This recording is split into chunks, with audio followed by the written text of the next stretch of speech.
Halo, ini Umar Rohim dari YouTube channel Umar Rohim. Sekarang saya akan membuat video tentang pesawat sederhana. Ini sebenarnya tugas fisika dari guru Pak Hamid Sudiono di YouTube channelnya sendiri ada. Tapi karena saya tidak mempunyai banyak waktu, jadi saya membuat presentasi dan rekamnya. Oke. Pesawat sederhana, Rohim 82, absen 27. Pesawat. Pesawat adalah setiap alat yang berguna untuk memudahkan pekerjaan manusia. Atau bisa aja kalian bilang alat yang digunakan untuk memudahkan pekerjaan manusia. Sama aja sih, kalimatnya cuma diganti. Tujuan menggunakan pesawat adalah melipat gandakan gaya atau kemampuan kita, mengubah arah gaya yang kita lakukan, menempuh jarak yang lebih jauh, atau memperbesar kecepatan. Pesawat sederhana itu ada jenis-jenisnya, ada 4 jenis pesawat sederhana. Yang pertama itu ada tuas, kedua bidang miring, yang ketiga katrol, dan yang keempat itu roda. Ini yang pertama, tuas atau pengungkit. Tuas adalah batang yang digunakan untuk mengungkit. Titik di tuas itu ada 3 titik, yaitu pertama titik tumpu, yaitu suatu titik di mana tuas bertumpu. Lalu kuasa, gaya yang bekerja pada tuas, dan beban, berat benda. Penggolongan pengungkit. Berdasarkan posisi dari kuasa, beban, dan titik tumpu, maka tuas digolongkan menjadi 3 golongan. Karena kuasa, beban, tumpu 3. Jadi ada 3 juga golongan. Golongan pertama, titik tumpu ada di tengah.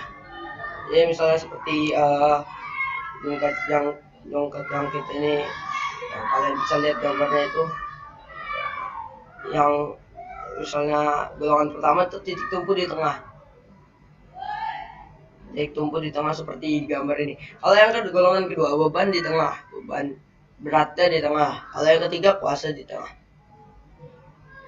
Mungkin golongan 1, contoh-contohnya seperti ini tadi yang ada di gambarnya ini. Jungkat-jungkit, ada apa ini, crowbar apa namanya, tangan, ada crowbar, tidak tahu bahasa Indonesia. Ada gunting, ada tang, ada jepit rambut, apa itu, kakak tua, ada paperclip, ada palu, atau hammer, dan lainnya lagi sebagainya. Dan ini yang golongan 2, yaitu beban di tengah, ya seperti di gambar gerobak, gambar apa nih, pemecah kacang, lain-lainnya juga. Jadi ada banyak.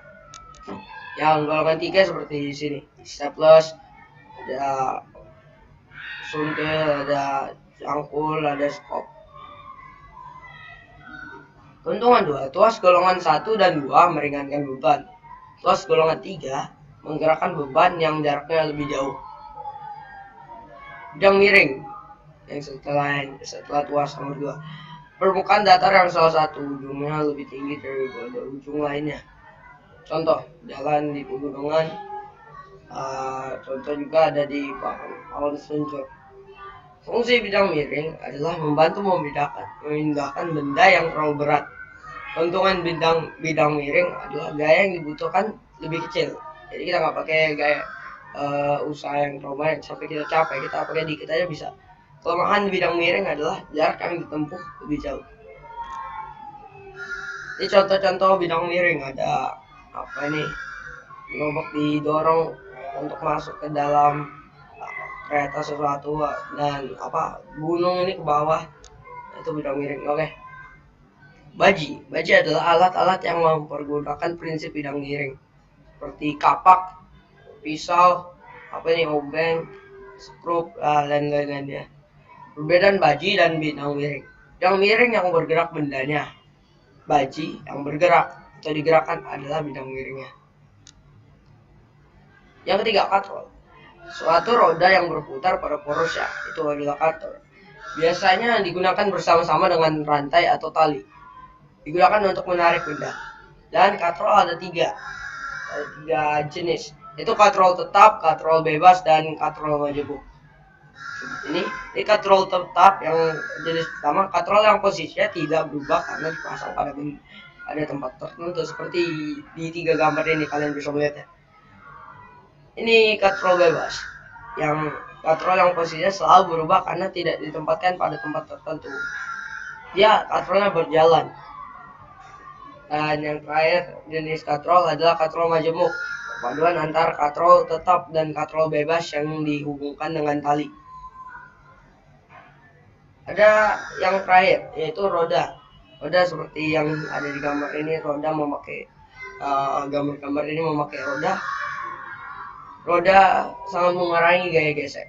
Gaya gesek menahan gerakan. Karena gaya gesek itu menahan gerak benda. Kalau misalnya kita pakai roda, jadi benda yang kita dorong atau kita beri gaya itu tidak tertahan oleh gaya gesek. Dapat digolongkan dalam katrol tetap. Berguna untuk memindahkan. Ya, terima kasih telah menonton video saya. Semoga dapat kalian ambil ilmunya.